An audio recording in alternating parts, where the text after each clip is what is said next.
ನಮಾಮಿ ಶಂಕರ ಸದಾಶಿವ ಸಮಾರಂಭಂ ಶಂಕರಾಚಾರ್ಯ ಮಧ್ಯಮಾಂ ಅಸ್ಮದಾಚಾರ್ಯ ಪರ್ಯಂತಂ ವಂದೇ ಗುರು ಪರಂಪರಾಂ. ಶ್ರುತಿ ಸ್ಮೃತಿ ಪುರಾಣಾನಾಂ ಆಲಯಂ ಕರುಣಾಲಯಂ ನಮಾಮಿ ಭಗವತ್ಪಾದಂ ಶಂಕರಂ ಲೋಕಶಂಕರಂ. ನಾಡಿನ ಸಮಸ್ತ ವೀಕ್ಷಕ ಬಂಧುಗಳ ಪಾದಾರವಿಂದಗಳಿಗೆ ನನ್ನ ಶಿರಸಾಷ್ಟಾಂಗ ನಮಸ್ಕಾರಗಳು. ಎಲ್ಲರಿಗೂ ಶುಭೋದಯ. ಮಾತೃದೇವೋ ಭವ. ಬನ್ನಿ ಇವತ್ತಿನ ಪಂಚಾಂಗ ಫಲ ನೋಡೋಣ. 15ನೇ ತಾರೀಕು ಏಪ್ರಿಲ್ 2025 ಮಂಗಳವಾರ. ಶ್ರೀ ವಿಶ್ವಾವಸುನಾಮ ಸಂವತ್ಸರೆ ಉತ್ತರಾಯಣೆ ವಸಂತ ಋತು ಚೈತ್ರ ಮಾಸೆ ಕೃಷ್ಣ ಪಕ್ಷದ ದ್ವಿತೀಯ ತಿಥಿ ವಿಶಾಖ ನಕ್ಷತ್ರ ಸಿದ್ಧಿಯೋಗ ಗರಜಕರ್ಣ ಇವತ್ತಿನ ಪಂಚಾಂಗ ಫಲ. ಇನ್ನು ದುಷ್ಟ ಮುಹೂರ್ತ, ಕಂಟಕ ಮುಹೂರ್ತ, ಬಾಧಕ ಮುಹೂರ್ತ ಅನ್ನೋದು ನೋಡೋಣ.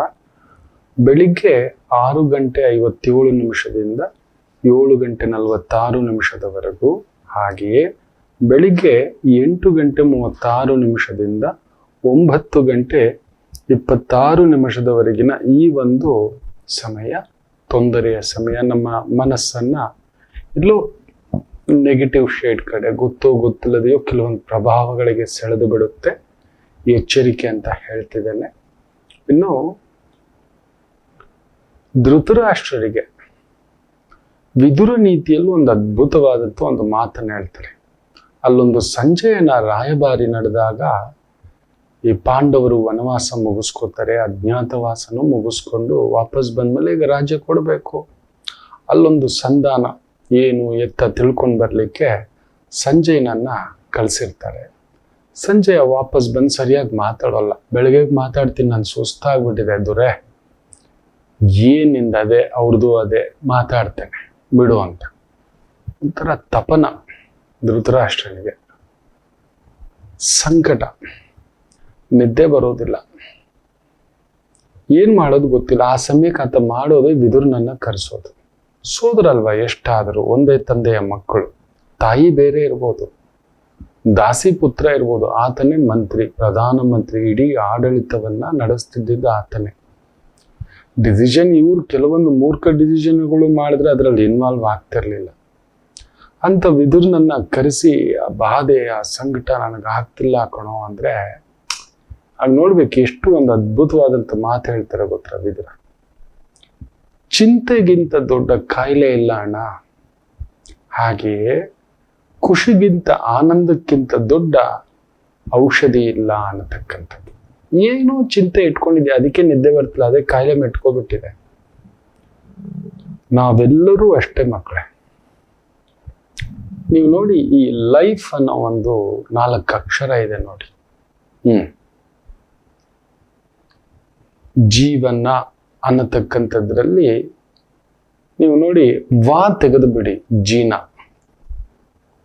ಇಲ್ಲದ ಈ ಮಾಯೆ ಎನ್ನುವ ಈ ಒಂದು ಜೀವನದಲ್ಲಿ ಆ ಎಫ್ ಅನ್ನೋದು ಪಯಣ ಏನಿದೆಯಲ್ಲ ತೆಗೆದು ಬಿಟ್ರೆ ಲೈ. ಇದೊಂದು ಸುಳ್ಳು ಭ್ರಮೆ. ಏನೋ ಬೈಗಳಲ್ಲಿ ಬದುಕ್ತಾರೆ. ಆ ಜೀವನ ಅನ್ನತಕ್ಕಂಥದ್ದು ನಾನು ಅನ್ನೋದು ಆ ನಾನಿದ್ರೇನೆ ಇದು, ನನ್ನಿಂದಲೇ ಇದು, ಅವರಿಂದಲೇ.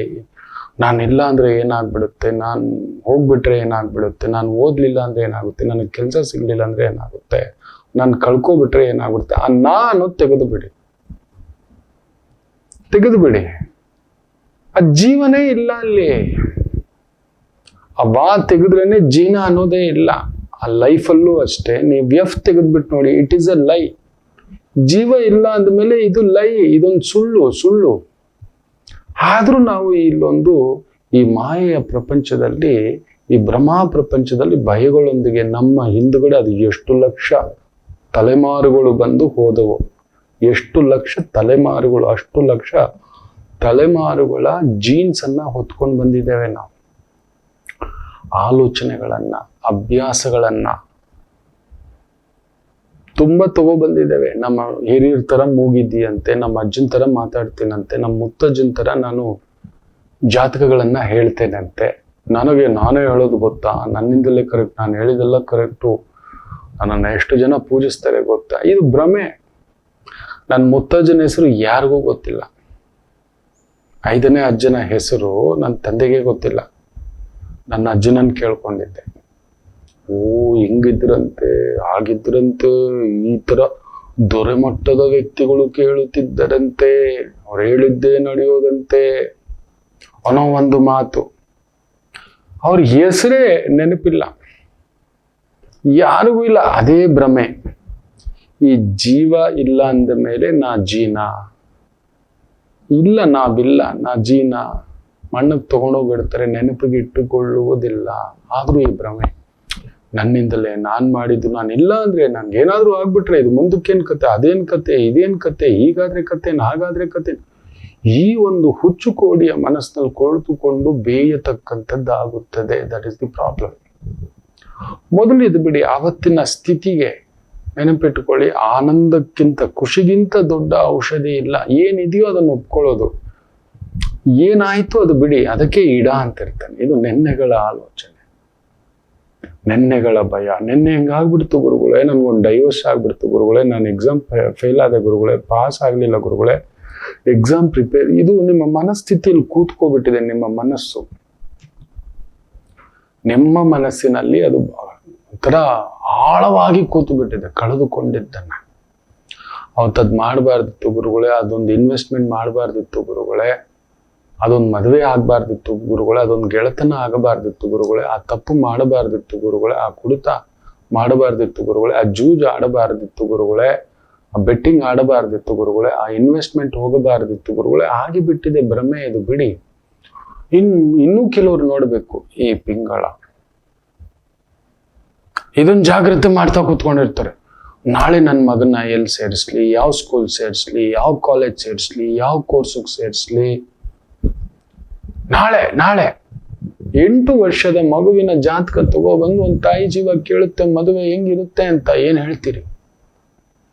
ಯಾವ ಕಾಲೇಜ್ ಓದಿಸ್ಬೇಕು ಹೇಳಿ, ಯಾವ ಕೋರ್ಸ್ ಓದಿಸ್ಬೇಕು? ಆಡೋ ವಯಸ್ಸು ಬಿಡೋ ತಾಯಿ, ಖುಷಿಗಿಂತ ಆನಂದವಿಲ್ಲ. ಇವತ್ತು ಅವನಿದ್ದಾನೆ, ಅವನ ಜೊತೆ ಆಡ್ತಾ ಪಾಡ್ತಾ ಖುಷಿಯಾಗಿರೋದು ಬಿಟ್ಬಿಟ್ಟು, ಇವತ್ತೇನೋ ತಟ್ಟೆಲಿ ಒಂದು ಪ್ರಸಾದ ಕೊಟ್ಟಿದ್ದಾನೆ ಅದನ್ನ ಬಿಟ್ಟು, ಇವತ್ತೇನೋ ಒಂದು ನಮಗೆ ಯಾವತ್ತು ನೆನ್ಪಿಟ್ಕೊಳ್ಳಿ ಮಕ್ಕಳೇ, 2 ತಕ್ಕಡಿ ಕೊಟ್ಟಿರ್ತಾನೆ. ಒಂದು ಇಲ್ಲದ ತಕ್ಕಡಿ, ಖಾಲಿ ತಕ್ಕಡಿ, ಇನ್ನೊಂದು ಬಾರದ ತಕ್ಕಡಿ. ಎಲ್ರಿಗೂ ಇಲ್ಲದನ್ನೇ ಯೋಚನೆ ಮಾಡೋದು, ಇಲ್ಲದನ್ನೇ, ಕಳೆದುಕೊಂಡಿದ್ದನ್ನೇ, ಇಲ್ಲ ಬರುವುದನ್ನೇ. ಒಳ್ಳೆ ಗಂಡ ಕೊಟ್ಟಿದ್ದಾನೆ, ಮಕ್ಕಳಿಲ್ಲ, ಬ್ಯೂಟಿಫುಲ್, ಅದನ್ನ ನೋಡ್ತಾ ಆನಂದ ಪಡಲ್ಲ. ಒಳ್ಳೆ ಸಂಗಾತಿ, ಮಕ್ಕಳು ಸರಿ ಇಲ್ಲ, ಪರವಾಗಿಲ್ಲ. ಒಳ್ಳೆ ಅಮ್ಮ ಕೊಟ್ಟಿದ್ದಾನೆ, ಅಪ್ಪ ಕೊಟ್ಟಿಲ್ಲ, ಸರಿ ಪರವಾಗಿಲ್ಲ. 2 ತಕ್ಕಡಿ ಸಮ. ಭಗವಂತ ಮಾತ್ರ, ಭಗವಂತನಿಗೆ ಮಾತ್ರ ಆ ಶಕ್ತಿ ಇರೋದು. ಯಾರಿಗೂ ಭಗವಂತನಿಗೆ ಪೂರ್ತಿ ಕೊಟ್ಟಿಲ್ವಲ್ಲ. ಕೈ ತುತ್ತು ಕೊಟ್ಟು ಬೆಳೆಸಿದ ಕೈಕೇಯಿ ಮಾತೆಯ ಬಾಯಲ್ಲಿ ಬಂದ ಮಾತು, ನನ್ನ ರಾಮಚಂದ್ರ ಪ್ರಭುವಿಗೆ ಯಾರೂ ಕೆಡುಕು ಬಯಸಿದ್ದಿಲ್ಲ ಪುಣ್ಯಾತ್ಮ ಜೀವನದಲ್ಲಿ. ಎತ್ತು ತಾಯಿಗಿಂತಲೂ ಮಮಕಾರ. ಯಾಕಂದ್ರೆ ದಶರಥರಿಗೆ ಕೈ ಮೇಲೆ ಚಿಕ್ಕ ಹೆಂಡತಿ, ವಯಸ್ಸಾದ ಕಾಲದಲ್ಲಿ ಸಿಕ್ಕ ಹೆಂಡತಿ, ಆಕೆಗೆ ಆಸೆಗಳು ಜಾಸ್ತಿ. ಇವ್ರಿಗೆಲ್ಲ ನೋಡ್ಬಿಟ್ಟಿದ್ದಾರೆ, ನನ್ನ ಜೊತೆ ತಿಂದಿದ್ದಾರೆ, ಕೂಡಿದ್ದಾರೆ, ಇದ್ದಾರೆ, ಓಡಾಡಿದ್ದಾರೆ, ಎಲ್ಲ ಆನಂದ ಅನುಭವಿಸ್ತಾರೆ. ಪಾಪ ಆ ಮಗು ಅನುಭವಿಸಿಲ್ಲ ಅಂತ ಆಕೆಗೆ ಹೆಚ್ಚು ಪ್ರಾಶಸ್ತ್ಯ. ಅದಕ್ಕೆ ಮಗುನ್ ತಗೊಬಂದು ಕೈ ಕೈಯಲ್ಲೇ ಕೊಟ್ರೆ, ಕೈ ಚಂದಮಾಮನ್ ತೋರಿಸ್ತಾ, ಆಗಲೇ ರಾಮಚಂದ್ರ ಪ್ರಭು ಅಂತ ಹೆಸರು ಬಂದಿದ್ದು.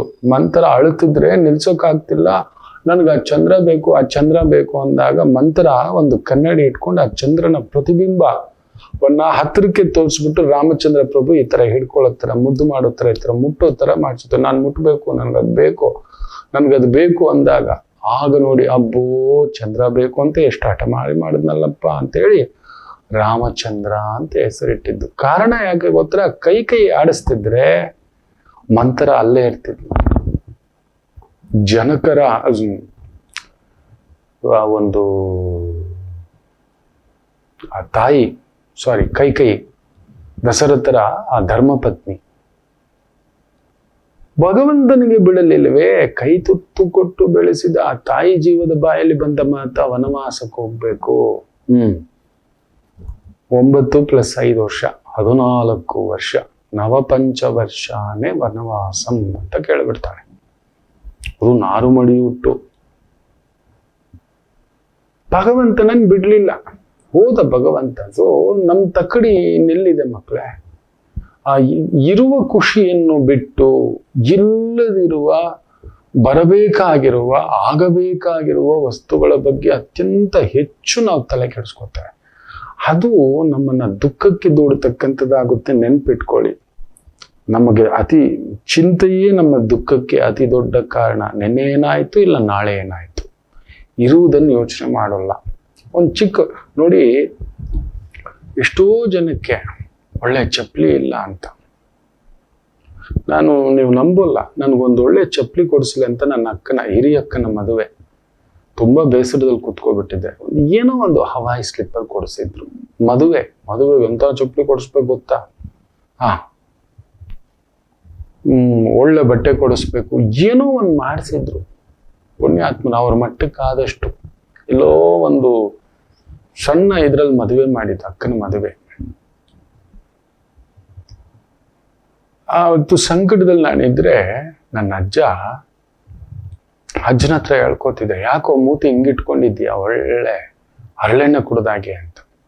ನನ್ಗೆ ಬಟ್ಟೆನೂ ಚೆನ್ನಾಗಿಲ್ಲ, ಚಪ್ಪಲಿನೂ ಈ ಥರದ್ದು ಕೊಡಿಸಿದ್ದಾರೆ ನನಗೆ ಅಂತ ಹೇಳ್ಬಿಟ್ಟು. ಅಲ್ಲಿ ನೋಡು ಅಂದ್ರು. ನೋಡಿದ್ರೆ ನನ್ನ ಅಪ್ಪನ ಕಾಲಲ್ಲಿ ಚಪ್ಪಲಿ ಇರಲಿಲ್ಲ. ಇದೇ ಸತ್ಯ ಮಕ್ಕಳೇ, ನನ್ನ ಅಪ್ಪನ ಕಾಲಿನಲ್ಲಿ ನನ್ನ ಅಮ್ಮನ ಕಾಲಿನಲ್ಲಿ ಚಪ್ಪಲಿ ಇರಲಿಲ್ಲ. ಹೆಣ್ಣು ದಾರೆ ಏರಿಯೋ ಹಿರಿಯರ ಕಾಲಲ್ಲಿ ಚಪ್ಪಲಿ ಇಲ್ಲ, ಬರಿಗಾಲಲ್ಲಿ ಓಡಾಡ್ತಿದ್ದಾರೆ.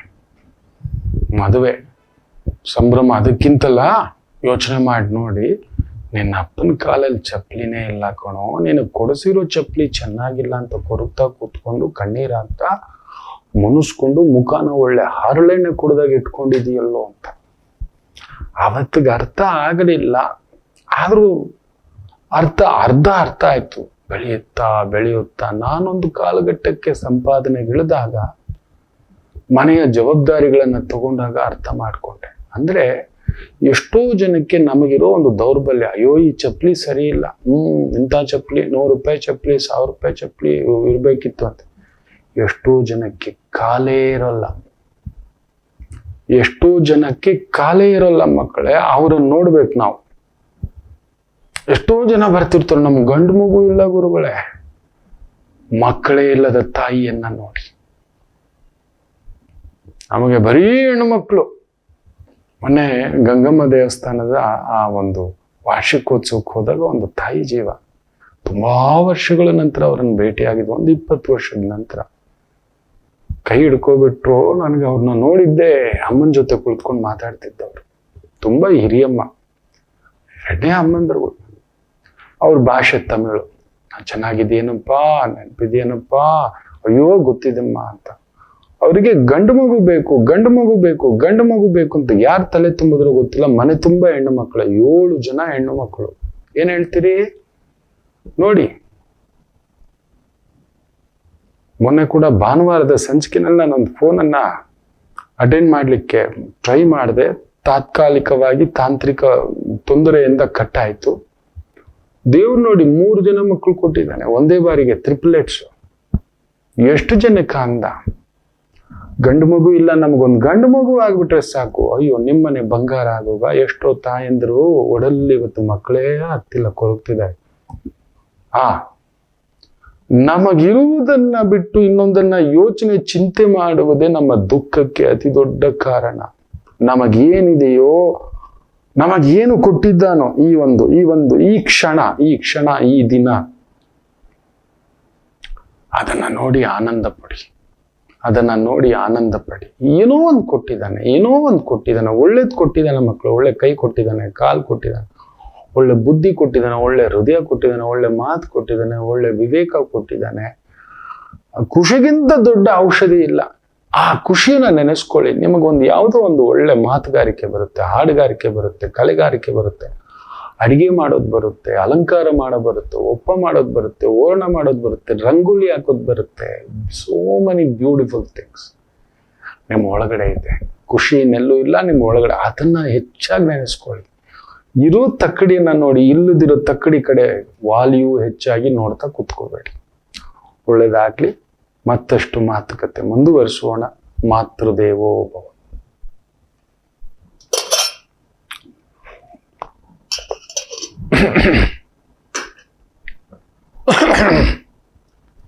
ನಮಾಮಿ ಶಂಕರ. ಒಂದು ಪುಟ್ಟ ತಪ್ಪುಗಳು ನಮಗೆ ತುಂಬಾ ದೊಡ್ಡದಾದಂಥ ನಷ್ಟಗಳನ್ನ ತಂದಿಡ್ತವೆ. ವೈದಿಕವಾಗಿ ಒಂದು ಪುಟ್ಟ ತಪ್ಪುಗಳು, ನಾವು ಮಾಡುವ ತಪ್ಪುಗಳು ನಮಗೆ ತೊಂದರೆಗಳನ್ನ, ನಷ್ಟಗಳನ್ನ, ಕಷ್ಟಗಳನ್ನ, ಇಲ್ಲದ ಭಾರಗಳನ್ನ ಯಾವಾಗಲೂ ತಂದಿಡ್ತಕ್ಕಂಥದ್ದು ನಮಗೆ ಗೊತ್ತೇ ಆಗೋಲ್ಲ.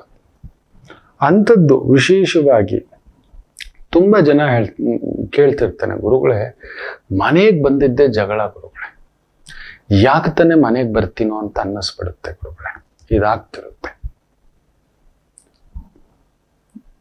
ನಿಜವೇ ತುಂಬಾ ಜನಕ್ಕೆ ಇದಾಗುತ್ತೆ.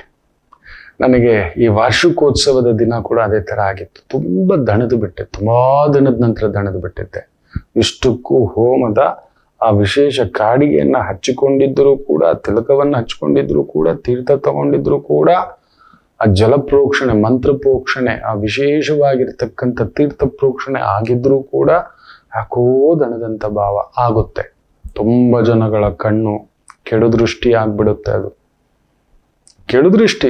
ನೀವು ನೋಡಿ, ತುಂಬಾ ಅಂದವಾಗಿರೋರು ಯಾರಾದ್ರೂ ನಿಮ್ಮ ಪಕ್ಕದಲ್ಲಿದ್ದಾರೆ ಅಂತ ನೋಡಿ, ನಿಮ್ಮ ಮನೆಯಲ್ಲೋ, ಮನೆತನದಲ್ಲೋ, ಕುಟುಂಬದಲ್ಲೋ, ಅದು ಅವರ ವ್ಯಕ್ತಿತ್ವದಲ್ಲಿ ಅಂದ ಇರ್ಬೋದು, ಅವ್ರ ಮಾತಲ್ಲಿ ಅಂದ ಇರ್ಬೋದು, ವ್ಯವಹಾರದಲ್ಲಿ ಅಂದ ಇರ್ಬೋದು, ನೋಡಲಿಕ್ಕೆ ಅಂದ ಇರ್ಬೋದು, ಒಂದು ವೃತ್ತಿಯಲ್ಲಿ ಅಂದ ಇರ್ಬೋದು, ಜೀವನ ಶೈಲಿಯಲ್ಲಿ ಅಂದ ಇರ್ಬೋದು. ಪುಣ್ಯಾತ್ಮ ಕಣವನು. ಬದುಕಿದ್ರೆ ಒಂದಿನ ಆದ್ರೂ, ಒಂದು ಕ್ಷಣ ಆದ್ರೂ ಅವ್ರ ತರ ಬದುಕಬೇಕು ಅಂತ ಕೆಲವ್ರು ನೋಡಿದಾಗ ನಮ್ಗೆ ಅನ್ಸುತ್ತೆ. ಇರ್ತಾರಪ್ಪ ಕೆಲವ್ರಿಗೆ ದೈವದತ್ತವಾಗಿ ಅಂಥದ್ದೊಂದು ವರಗಳನ್ನ ಭಗವಂತ ಪ್ರಸಾದ ಮಾಡಿಬಿಟ್ಟಿರ್ತಾನೆ. ಏನು ನೀಟೋ ಅವ್ರ ಮನೆಗೆ ಹೋದ್ರೆ, ಏನು ಮಾತು ಆ ತಾಯಿ ಅನ್ನಪೂರ್ಣೇಶ್ವರಿ, ಆ ಊಟ ಇಡ್ತಾಳು, ಅಬ್ಬಾ ಮಾಧುರ್ಯಂ. ಆ ತಾಯಿ ಜೀವ, ಆ ಪುಣ್ಯಾತ್ಮ ನಡ್ಕೊಂಡು ಬರ್ತಿದ್ರೆ ರಾಮಚಂದ್ರ ಪ್ರಭು ತರಪ್ಪ. ಕುಳಿತು ಮಾತನಾಡೋದು ಅಷ್ಟು ತೂಕದಂತ ಮಾತು ನಮಗಿಲ್ಲ. ಎಷ್ಟೋ ವಿಚಾರಗಳು ನಮಗಂಥದ್ದು ಗೊತ್ತೇ ಇರೋಲ್ಲ, ಕೆಲವರಲ್ಲಿ ಇರ್ತವೆ. ಇನ್ನು ಕೆಲವರನ್ನ ನೋಡಿದ್ರೆ ಸ್ನಿಗ್ಧ ಸೌಂದರ್ಯ, ಸೀತಮ್ಮನಂತ ಸೌಂದರ್ಯ, ಅಬ್ಬಾ ಏನಪ್ಪಾ ಇದು, ನೋಡ್ತಿದ್ರೆ ನೋಡ್ತಲೇ ಇರಬೇಕು ಅನ್ಸುತ್ತೆ. ಕೆಲವರ ಮಾತು ಕೇಳ್ತಿದ್ರೆ ಕೇಳಿಸ್ತಲೇ ಇರಬೇಕು ಅನ್ಸುತ್ತೆ. ಕೆಲವರ ಕೆಲಸ ಏನ್ ಹಚ್ಕೊಟ್ಟೋ, ಏನಾದ್ರೂ ಒಂದು ಕೆಲಸ ಕೊಟ್ರೆ, ಆ ಜವಾಬ್ದಾರಿ ಕೊಟ್ರೆ ವಾವ್ ಅನ್ಸುತ್ತೆ. ಆ ಡ್ರೈವಿಂಗ್ ಕಾಣೋ, ಬ್ಯೂಟಿಫುಲ್ ಡ್ರೈವಿಂಗ್. ಆ ಕಾರಲ್ಲಿ ಕುತ್ಕೊಂಡ್ರೆ ಗೊತ್ತೇ ಆಗಲ್ಲ ಕಣೋ, ಡ್ರೈವರ್ ಅಲ್ಲ ಕಣೋ ಆತ. ಒಂಥರ ಮಗನಿಗಿಂತಲೂ ಹೆಚ್ಚಾಗಿ ಕರ್ಕೊಂಡು ಹೋಗ್ತಾನೆ, ಕರ್ಕೊಂಡು ಬರ್ತಾನೆ ಅನ್ನತಕ್ಕಂಥ ಒಂದು ಭಾವಾರ್ಥ. ಎಸ್, ಅದೊಂದು ಪವಾಡ ಮಕ್ಕಳೇ, ಎಲ್ರಿಗೂ ಸಿಗೋಲ್ಲ. ಅಂಥದ್ದೊಂದು ಶಕ್ತಿಗಳು ಏನಾಗುತ್ತೆ, ಹೊರಗಡೆ ಓಡಾಡ್ತಾ ಬಂದ್ರೆ ನಮಗೆ ಆ ಕಣ್ಣು ಕೆಡುದೃಷ್ಟಿ ಮಾಂತ್ರಿಕವಾಗಿ ಬದಲಾಗುತ್ತದೆ, ಕ್ಷುದ್ರವಾಗಿ ಬದಲಾಗ್ತದೆ. ಎಸ್, ಅದೊಂದು ಜಗಳ, ರಂಪಾಟ, ಕಚ ಕಚ ಕಚ ಕಚ ಕಚ, ನೆಗೆಟಿವ್ಸ್. ನಾನೇಗ್ ಬಂದಿದ್ದೆ, ನೀನೆಷ್ಟು ನಾನೆಷ್ಟು, ನೀನೇನ್ ಹೇಳೋದು ನಾನೇನ್ ಹೇಳೋದು, ನಿನ್ಗೇನ್ ಗೊತ್ತು ನನ್ಗೇನ್ ಗೊತ್ತು, ನೀನೇನ್ ಮಾತಾಡು, ಯಾಕೂ ಗೊತ್ತಿಲ್ಲ. ಮುಖದಲ್ಲಿ ಕಳೆನೇ ಇರಲ್ಲ, ನಮಗೆ ಗೊತ್ತಾಗುತ್ತೆ ಏನೋ ತಾಕಿದೆ. ತುಂಬಾ ನೆನಪಿಟ್ಟುಕೊಳ್ಳಿ, ನಿಮ್ಮ ವೃತ್ತಿಯಲ್ಲಿ ನೀವೊಂದು ಹೆಸರು, ನಿಮ್ಮದೇ ಆದಂತ ವ್ಯಕ್ತಿತ್ವದಲ್ಲಿ ಒಂದು ಹೆಸರು, ಪ್ರಾಮಾಣಿಕತೆಯಲ್ಲಿ ಹೆಸರು, ಇಲ್ಲ ನಿಮ್ಮ ಮಾತಿನಲ್ಲೊಂದು ಸೊಗಡು, ನಿಮ್ಮ ವೃತ್ತಿಯಲ್ಲೊಂದು ಸೊಗಡು, ನಿಮ್ಮ ನಡವಳಿಕೆಯಲ್ಲೊಂದು ಸೊಗಡು ಇದ್ರೆ ವಿಪರೀತ ಯಾರಪ್ಪ ಇದು ಅನ್ನೋದು ಬೇಗ ತಾಗುತ್ತೆ. ಅದೊಂದು ಕೆಟ್ಟ ದೃಷ್ಟಿಯಾಗಿ, ನರದೃಷ್ಟಿಯಾಗಿ ತಾಕಿಬಿಡುತ್ತೆ. ಅಂಥದ್ದು ಮನೆ ಒಳಗಡೆ ಬಂತು ಅಂದ್ರೆ ಬೆಂಕಿ ಹಚ್ಚಿಬಿಡುತ್ತೆ ಮಕ್ಕಳೇ, ಗೊತ್ತೇ ಆಗಲ್ಲ. ಒಂದು ಲಿಮಿಟ್ ಇದೆ. ಎಲ್ಲನೂ ಅತಿಯಾದರೆ ಅಮೃತವೂ ವಿಷ. ಅದಕ್ಕೆ ಭಾರ್ಯ ಗುಣವತಿ ಶತ್ರು ಅಂತ ಹೇಳ್ತಾರೆ ದೊಡ್ಡವರು. ಅದೆಲ್ಲದಕ್ಕೂ ಅಪ್ಲೈ ಆಗುತ್ತೆ, ನೀವೆಲ್ಲದಕ್ಕೂ ಅಪ್ಲೈ ಮಾಡ್ಕೋಬಹುದು. ಭಾರ್ಯ ರೂಪವತಿ ಶತ್ರು, ಭರ್ತ ಪ್ರಾಮಾಣಿಕತೆಯೇ ಶತ್ರು. ತುಂಬಾ ಒಳ್ಳೆ ಪ್ರಾಮಾಣಿಕತೆ ಇದ್ದ ಯಜಮಾನ ಎಲ್ಲಿ ನೆಮ್ಮದಿಯಾಗಿರ್ತಾನಪ್ಪ?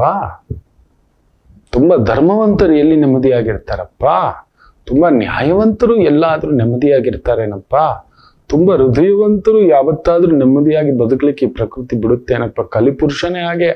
ಅವನ ಗುಣ ಏನು ಗೊತ್ತಾ, ಯಾರು ಒಳ್ಳೆಯವರು ಇರ್ತಾರೋ ಅವ್ರನ್ನ ನೆಮ್ಮದಿಯಾಗಿರಲು ಬಿಡುವುದಿಲ್ಲ ಅಂತೆ. ಪಾಪಾತ್ಮರು ವಿಜೃಂಭಿಸಬೇಕಂತೆ, ಪುಣ್ಯಾತ್ಮರು ನರಳಬೇಕಂತೆ. ಏನೋ ಒಂದು ವಿಚಾರಗಳು ಅಂಥದ್ದೊಂದು ಮಾಡಿಬಿಟ್ಟಿರ್ತಾನೆ. ಅದನ್ನ ತಡೆಯೋದು ಹೇಗೆ ಗುರುಗಳೇ? ತುಂಬಾ ಜನ ಕೇಳ್ತಿರ್ತಾರೆ, ಯಾಕೋ ಮನೆಗೆ ಬಂದಿದ್ದೆ ಲಟ್ಪಟ್ ಅನ್ಸ್ಬಿಡುತ್ತೆ, ಯಾಕೋ ಯಜಮಾನ್ರ ಮುಖ ನೋಡಿದ್ರೆ ಏನೋ ಒಂಥರ ಕೇಡು. ಏನೋ ಭಯ, ಏನೋ ದಾಟಿಬಿಟ್ಟಿದೆ, ಏನೋ ಕೆಟ್ಟದ್ದು ತಾಕಿಬಿಟ್ಟಿದೆ, ಏನೋ ನಡೀತಿದೆ ಗೊತ್ತಾಗುತ್ತೆ. ಚಿಟಿ ಚಿಟಿ ಚಿಟಿ ಚಿಟಿ ಚಿಟಿ ಚಿಟಿ ಅನ್ಸುತ್ತೆ. ಅಂಥದಕ್ಕೆ ಒಂದು ಅದ್ಭುತ ಪರಿಷ್ಕಾರ, ನಿಮ್ಮ ಡೋರ್ ಮ್ಯಾಟ್ ಇದೆಯಲ್ಲ, ಪ್ರತಿಯೊಬ್ಬರ ಮನೆಯಲ್ಲೂ ಒಂದು ಡೋರ್ ಮ್ಯಾಟ್ ಇರುತ್ತೆ. ಹೊಸಲು ಹೊರಗಡೆ, ಹೊಸಲು ಹೊರಗಡೆ, ಹೊಸಲು ಒಳಗಡೆ ಅಲ್ಲ, ಹೊಸಲ ಹೊರಗಡೆ ಒಂದು ಡೋರ್ ಮ್ಯಾಟ್ ಇಟ್ಟಿರಬೇಕು. ತುಂಬ ಜನ ಹೊಸಲು ಒಳಗಡೆ ಇಟ್ಟಿರ್ತಾರೆ, ಅಲ್ಲ, ಹೊಸಲ ಹೊರಗಡೆ, ಮೈನ್ ಡೋರ್ ಹೊಸಲ ಹೊರಗಡೆ ಆ ಡೋರ್ ಮ್ಯಾಟ್ ಏನಿದೆಯೋ ಅಲ್ಲಿ ಆ ಮ್ಯಾಟ್ ಕೆಳಗಡೆ ಒಂದು ಸ್ವಲ್ಪ ಕಲ್ಲುಪ್ಪು, ಎಡಗೈಯಲ್ಲಿ ಸಂಧ್ಯಾ ಕಾಲದಲ್ಲಿ ದೀಪ ಹಚ್ಚೋಕ್ ಮೊದಲು ಮನಸ್ಸಿನಲ್ಲಿ ನಿಮ್ಮ ಇಷ್ಟ ದೇವರು ಕುಲದೇವ್ರನ್ನ ನೆನೆಸ್ಕೊಂಡು ಒಂದು 3 ಬಾರಿ ಅಂತ ಹೇಳಿಬಿಟ್ಟು ಆ ಮ್ಯಾಟ್ ಕೆಳಗಡೆ ಹಾಕಿಟ್ಬಿಡಿ.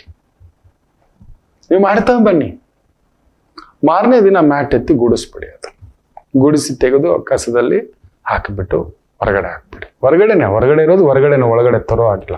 ಸೊ ಹೊರಗಡೆಯಿಂದ ಬರುತ್ತಿರತಕ್ಕಂಥ ನೆಗೆಟಿವ್ಸ್ ಯಾರೋ ವ್ಯಕ್ತಿಗಳ ಮುಖೇನ ಯಾವುದೋ ಒಂದು ಕ್ಷುದ್ರ ಮಾಯ ಮಾಟ ಮಂತ್ರ ತಂತ್ರ ಇದೆ ಮಕ್ಕಳೇ, ಕೆಟ್ಟದ್ದು ಇದೆ, ನೆನಪಿಟ್ಟುಕೊಳ್ಳಿ. ಭಗವಂತ ಇದ್ದಾನಲ್ವಾ, ಒಳ್ಳೇದಿದೆ ಅಲ್ವಾ, ನಿಮ್ಮಲ್ಲಿ ಒಳ್ಳೇದಿದೆ ಅಲ್ವಾ, ಇದೆ ಅಂದ ಮೇಲೆ ನನ್ನಲ್ಲೂ ಕೆಟ್ಟದು, ಕೆಟ್ಟ ಕರ್ಮಟ ಬುದ್ಧಿಯೂ ಇರುತ್ತೆ, 100% ಇರುತ್ತೆ. ಒಳ್ಳೇದಿದೆ ಅಂದಮೇಲೆ ಕೆಟ್ಟದ್ದಿದೆ, ಸಿಹಿ ಇದೆ ಅಂದಮೇಲೆ ಕಹಿ ಇದೆ ಅಲ್ವಾ. ಒಂದು ನಾಣ್ಯಕ್ಕೆ 2 ಮುಖ ಇದ್ದೇ ಇರುತ್ತೆ. ಕೆಲವ್ರಿಗೆ ಅದು ಜಾಸ್ತಿ ವಿಜೃಂಭಿಸ್ಬಿಡುತ್ತೆ, ಕೆಲವ್ರಿಗೆ ಗೊತ್ತಾಗ್ತಿದ್ದಾಗೆ ಇದೇನೋ ಇದು ನನ್ನಲ್ಲಿ ಇಂಥ ಒಂದು ಲೋಪದೃಷ್ಟಿ, ಇದೇನೋ ಇದು ಅಲ್ಪ ಬುದ್ಧಿ ಅನ್ನತಕ್ಕಂಥದಕ್ಕೆ ಒಂದು ಸಣ್ಣದಾಗಿ ಕಡಿವಾಣ ಹಾಕೋಬಿಡ್ತಾರೆ. ಸೊ ಕೆಲವರುಗಳು ನಮಗೇ ಗೊತ್ತಿಲ್ಲದೆಯೇ ಎಲ್ಲೋ ಆತ್ಮೀಯರು, ಸ್ನೇಹಿತರು, ಬಂಧುಗಳು, ವ್ಯವಹಾರಸ್ಥರು ಮನೆ ಅಂದ್ಮೇಲೆ ಬರ್ತಾ ಇರ್ತಾರೆ, ತಗೊಂಡ ಬಂದ್ಬಿಟ್ಟಿರ್ತಾರೆ. ಯಾವುದೋ ಒಂದು ಬರೋದು ಬಂದಾಕೋಣೋ, ಮನೆಗೆ ಮಾರಿಯಾಗಿ ಬಂದುಬಿಟ್ಟ, ಅವನು ಇಟ್ಟಾಕೋಣೋ ಕಾಲು, ಅವತ್ತಿಂದ ಶುರು ಆಯ್ತು ಆ ಮನೆಯಲ್ಲಿ ಅಂತ ಹೇಳೋದು ಕೇಳ್ತಿರ್ತೇವೆ ಮಕ್ಕಳು. ಫಸ್ಟು ಅದನ್ನ, ಆ ನೆಗೆಟಿವ್ಸ್ ಅನ್ನ ತಡೆಯಲು, ನಕಾರಾತ್ಮಕ ಶಕ್ತಿಗಳನ್ನ ತಡೆಯಲು, ವಿಧ್ವಂಸಕ ಶಕ್ತಿಗಳನ್ನ ತಡೆಯಲು ಮನೆಯ ಹೊರಗಡೆ ಒಂದು ಯಾವಾಗ್ಲೂ ಒಂದು ಮ್ಯಾಟ್ ಹಾಕಿಟ್ಟಿರಿ. ಅದ್ರ ಕೆಳಗಡೆ ಒಂದು 2 ಕಲ್ಲು ತಗೊಬಂದು ಕೆಜಿ ಗಟ್ಟಲೆ ಸುರಿಬೇಡಿ, ಒಂದು 2 ಕಲ್ಲುಪ್ಪು ಹಾಕಿಡತಕ್ಕಂಥದ್ದು ಮಾಡಿ. ದೋಸ್ ನೆಗೆಟಿವ್ಸ್ ವಿಲ್ ಬಿ ಪ್ರೊಟೆಕ್ಟೆಡ್. ಅದೊಂದು ರಕ್ಷಾ ಕವಚವಾಗಿ ಹೇಗೆ ತುಳಸಿ ಇಟ್ಟಿರ್ತೇವೆಯೋ ಹಾಗೆಯೇ ಅದನ್ನ ಮಾಡ್ಕೊಳ್ತಕ್ಕಂಥದ್ದು ಮಾಡ್ಕೊಳ್ಳಿ. ಸಮಾಧಾನ ಕೊಡ್ತಕ್ಕಂಥದ್ದಾಗುತ್ತೆ. ಇನ್ನಿಷ್ಟು ವಿಚಾರಗಳು ನಿಮ್ಮ ಜೊತೆಗೆ ಹಂಚ್ಕೋತೇನೆ. ಆತ್ಮೀಯರು ಹೊಸದಾಗಿ ಬಂದಿರೋರಲ್ಲಿ ಒಂದು ಬೆಲ್ ಬಟನ್ ಒತ್ಕೊಳ್ಳಿ, ಶೇರ್ ಮಾಡ್ಕೊಳ್ಳಿ. ಆದಷ್ಟು ನಿಮ್ಮೆಲ್ಲ ಆತ್ಮೀಯರಿಗೂ ಅಂತ ಹೇಳ್ತಾ ಒಂದು ಪುಟ್ಟು ವಿರಾಮದ ನಂತರ ವಾಪಸ್ ಬರೋಣ. ಮಾತೃದೇವೋಭವ. ನಮಾಮಿ ಶಂಕರ. ನನ್ನ ಪ್ರೀತಿಯ ಆಧ್ಯಾತ್ಮಿಕ ಬಂಧುಗಳೇ, ಪ್ರತಿಯೊಬ್ಬರ ಜೀವನದಲ್ಲೊಂದು ಕೆಲವೊಂದು ಪ್ರಶ್ನೆಗಳಿರುತ್ತೆ, ಉತ್ತರವಿಲ್ಲದ ಪ್ರಶ್ನೆಗಳಿಲ್ಲ. ಅಂಥದ್ದೊಂದು ಸಮಸ್ಯೆ ಇದೆಯಾ? ಜ್ಯೋತಿಷ್ಯ ಮುಖೇನ ಹಾಗೂ ಆಧ್ಯಾತ್ಮಿಕ ಮುಖೇನ ನಿಮ್ಮ ಪ್ರಶ್ನೆಗಳಿಗೊಂದು ಪುಟ್ಟ ಸಮಾಧಾನ. ಈ ಕೂಡಲೇ ಕೆಳಗಿನ ಸಂಖ್ಯೆಗೆ ಕರೆ ಮಾಡಿ, ಇಲ್ಲವೇ ವಾಟ್ಸಪ್ ಮಾಡಿ, ಹಾಗೂ ನಮ್ಮ ನಮಾಮಿ ಶಂಕರ ಯೂಟ್ಯೂಬ್ ಚಾನೆಲ್ ಮುಖಾಂತರವೂ ಕೂಡ ಸರಳ ಪರಿಹಾರವನ್ನು ತಾವು ವೀಕ್ಷಿಸಿ ಹಾಗೂ ಪಡೆಯಬಹುದು. ನಮಾಮಿ ಶಂಕರ. ನಮಾಮಿ ಶಂಕರ ಒಂದು ಕಾರ್ಯಕ್ರಮಗಳು, ಇನ್ನೊಂದು ಬೇರೆ ಸ್ವಲ್ಪ ಮನೆಯ ಒತ್ತಡಗಳು ಇದ್ದಾವೆ. ನಿತ್ಯ ಕಾರ್ಯಕ್ರಮಕ್ಕೆ ಬರ್ಲಿಕ್ಕಾಗ್ತಿಲ್ಲ, ದಯಮಾಡಿ ಕ್ಷಮೆ ಇರಲಿ. ಪ್ರಯತ್ನ ನಂದು ಇದೆ, ಕೆಲವೊಂದಿದೆ. ನಿಮಗೆಲ್ಲ ಪುಟ್ಟ ಮಕ್ಕಳು, ನಿಮಗೆ ನಿಮ್ಮದೇ ಆದರೆ ನೀವೆಲ್ಲ ನನಗೆ ಹೇಳ್ಕೊತೀರಿ ಮಕ್ಕಳೇ. ನಾನು ನನ್ನೆಲ್ಲ ಸಮಸ್ಯೆಗಳನ್ನು ಭಗವತಿ ಹತ್ರ ಹಂಚ್ಕೋತೇನೆ, ಅಮ್ಮನ ಹತ್ರ ಹಂಚ್ಕೋತೇನೆ ಅಷ್ಟೇ. ಇದಾವೆ, ನನಗೂ ಕೂಡ ಇದಾವೆ. ಓಡಾಟ, ಸುತ್ತಾಟ, ಬಳಲಿಕೆ, ಬೇರೆ ಬೇರೆ ಕಾರ್ಯಕ್ರಮಗಳು ಇದಾಗಿರೋದ್ರಿಂದ ಕೆಲವೊಂದು ದಿನಗಳು ಮಿಸ್ ಆಗ್ತಿದೆ, ಕ್ಷಮಿಸಿ. ಹಾಗೆ ಎಲ್ರಿಗೂ ಪ್ರತಿನಿತ್ಯ ನಾನು ಸಿಗ್ತಿಲ್ಲ, ವಾರದಲ್ಲಿ ಈಗ 4 ದಿನ ಸಿಗ್ತಿಲ್ಲ ಹೆಚ್ಚು ಕಡಿಮೆ. ತುಂಬ ಜನ ಗುರುಜಿ ಹೇಗೆ ನಾವು ಸಿಗದಿದ್ರಿ ಅಂತ, ಅದಕ್ಕೊಂದು ಪತ್ರ ವ್ಯವಸ್ಥೆ. ಹಾಗೆ ಅದಕ್ಕೆ ಭಾನುವಾರದೊತ್ತು ಒಂದು ಟ್ರೈ ಮಾಡ್ತಿದ್ದಾನೆ. ಅಕಸ್ಮಾತ್ ಭಾನುವಾರವೂ ಔಟ್ ಆಫ್ ಸ್ಟೇಷನ್ ಮೂವ್ ಆಯಿತು, ಆ ಒಂದು ಲೈವ್ ಕೂಡ ನಾನು ಮಾಡಲಿಕ್ಕೆ ಕಷ್ಟ ಆಗ್ತಕ್ಕಂಥದ್ದು ಆಗಬಹುದು, ಕ್ಷಮೆ ಇರಲಿ. ಅದನ್ನು ರೆಕಾರ್ಡಿಂಗೇ ಅನ್ನತಕ್ಕಂಥ ಒಂದು ಪ್ರಯತ್ನ. ಆದರೂ ನಿಮ್ಮ ಜೊತೆ ಮಾತಾಡಬೇಕು ಅಂತ ಈ ಭಾನುವಾರ ಒಂದು ಪುಟ್ಟ ಪ್ರಯತ್ನಗಳು. ಬೇರೆ ಬೇರೆ ಟೆಕ್ನಿಕಲ್ ಗ್ಲಿಚಸ್. ಏನು ಮಾಡ್ತಿದ್ದೀರಿ ಗೊತ್ತಾ? ಫೋನಲ್ಲೇ ನನ್ನ ಪ್ರೋಗ್ರಾಮ್ ನೋಡ್ತಿದ್ದೀರಿ, ಅಲ್ಲಿ ಮಾತಾಡೋದು ಕೇಳಿಸ್ಕೊಂಡು ಇಲ್ಲಿ ಮಾತಾಡ್ತಿದ್ದೀರಿ. ಅದೇ ಫೋನಲ್ಲಿ ಪ್ರೋಗ್ರಾಮ್, ಅದೇ ಫೋನಲ್ಲಿ ಫೋನು. ಎಲ್ಲಾಗುತ್ತೆ? Sinkage is gone. Immediate YouTube ಇಂದ ಹೊರಗಡೆ ಬರ್ಬೇಕು ನೀವು, ಎಕ್ಸಿಟ್, ಇಂಟರ್ನೆಟ್ ಆಫ್ ಮಾಡ್ಬೇಕು ನಿಮ್ಮ ಮೊಬೈಲಲ್ಲಿ. ನನ್ನ ಜೊತೆ ಮಾತಾಡ್ಬೇಕು ಅಂದ್ರೆ, ಇಲ್ಲ ಅಂದ್ರೆ ಅದು ಆಗೋಲ್ಲ. ಅದೇ ಆಗಿದ್ದು.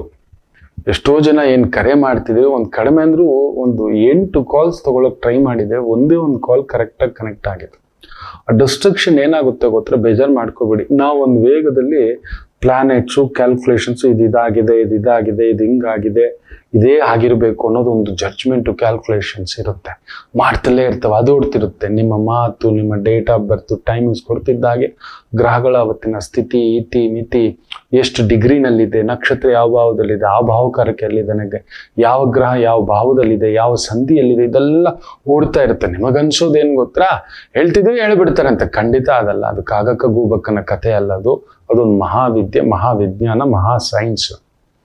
ಸೊ ಒಂದು ಕ್ಯಾಲ್ಕುಲೇಷನ್ ಹಾಕ್ಲಿಕ್ಕೆ ಕಡಿಮೆ ಅಂದ್ರೂ 1444 ಕ್ಯಾಲ್ಕುಲೇಷನ್ಸ್ ಹ್ಯಾಸ್ ಟು ಬಿ ಮಾಡಬೇಕಾಗುತ್ತೆ. 1444 ಕ್ಯಾಲ್ಕುಲೇಷನ್ಸ್, 144 ಅಲ್ಲ. ಒಂದು ಭಾವ ನೋಡ್ಲಿಕ್ಕೆ 1444 ಕ್ಯಾಲ್ಕುಲೇಷನ್. ಅಷ್ಟು ಸ್ಪೀಡಲ್ಲಿ ಹೋಗುವಾಗ ಸರಿಯಾಗಿ ಕೇಳಿಸ್ತಿಲ್ಲ, ಎಲ್ಲೋ ತಪ್ಪುಗಳಾಗ್ಬಿಡುತ್ತೆ. ಆಗೋದೇ ಇಲ್ಲ ಹೇಳಲಿಕ್ಕೆ. ಮೊನ್ನೆ ಕೂಡ 3 ಮಕ್ಕಳ ತಾಯಿ ಟ್ರಿಪ್ಲೆಟ್ಸು ನಮ್ಗೆ ಇದೇಳಿ ಅದೇಳಿ ಅಂದ್ರೆ ಇಲ್ಲ ತಾಯಿ. ಆ ರೀತಿ 3 ಮಕ್ಕಳು, ಒಂದೇ ದಿನ, ಒಂದೇ ತಿಥಿ, ಒಂದೇ ನಕ್ಷತ್ರ, ಒಂದೇ ಯೋಗ, ಒಂದೇ ಕರ್ಣ, ಅಲ್ಲವೇ ಅಲ್ಲ. ಒಂದೇ ಗಿಡದಲ್ಲಿ ನೋಡಿ, ಒಂದೇ ಗಿಡದಲ್ಲಿ ಸಾವಿರಾರು ಹಣ್ಣುಗಳು ಬಿಡ್ತಾವೆ. ಮಾವಿನ ಹಣ್ಣಿನ ಸೀಸನ್. ಎಲ್ಲಾ ಹಣ್ಣುಗಳು ದೇವರ ಪಾದಕ್ಕೆ ಹೋಗುತ್ತಾ? ರಾಕ್ಷಸರ ಪಾಲಾಗುತ್ತಾ? ಪಕ್ಷಿಗಳ ಪಾಲಾಗುತ್ತಾ? ಹಾವುಗಳ ಪಾಲಾಗುತ್ತಾ? ಪಶುಗಳ ಪಾಲಾಗುತ್ತಾ? ಪ್ರಕೃತಿ ಒಡೆಯೋ ಸಿಡಿಲಿನ ಪಾಲಾಗುತ್ತಾ? ಎಷ್ಟು ಪಾಲು ದೇವ್ರ ಪಾಲು ಸೇರುತ್ತೆ, ಗುರುಗಳ ಪಾಲು ಸೇರುತ್ತೆ? ಯೋಚನೆ ಮಾಡಿ ನೋಡಿ. ಎಲ್ಲಾ ಹಣ್ಣುಗಳು ದೇವ್ರ ಪಾದಕ್ಕೆ ಹೋಗಲ್ಲ. ಎಲ್ಲಾ ಹಣ್ಣುಗಳು ನಾವು ತಿನ್ಲಿಕ್ಕೆ ಆಗೋಲ್ಲ, ಸಿಗೋಲ್ಲ. ಅದು ಒಂದೇ ಮರ, ಒಂದೇ ಮರದ ಎಲ್ಲಾ ಹಣ್ಣುಗಳು ಒಂದೇ ರುಚಿ ಇರಲ್ಲ, ಒಂದೇ ಸೈಜ್ ಬಂದಿರಲ್ಲ. ಹೌದಲ್ವಾ? ಗಮನಿಸಿ ನೋಡಿ. ಎಲ್ಲಾ ಹಣ್ಣುಗಳು ಒಂದೇ ಸೈಜ್ ಬಂದಿರಬೇಕು, ಒಂದೇ ರುಚಿ ಬರಬೇಕು, ಇಲ್ಲವೇ ಇಲ್ಲ. ತುಂಬಾ ಜನ ಅದೇ ಅನ್ಕೊಳ್ಳೋದು.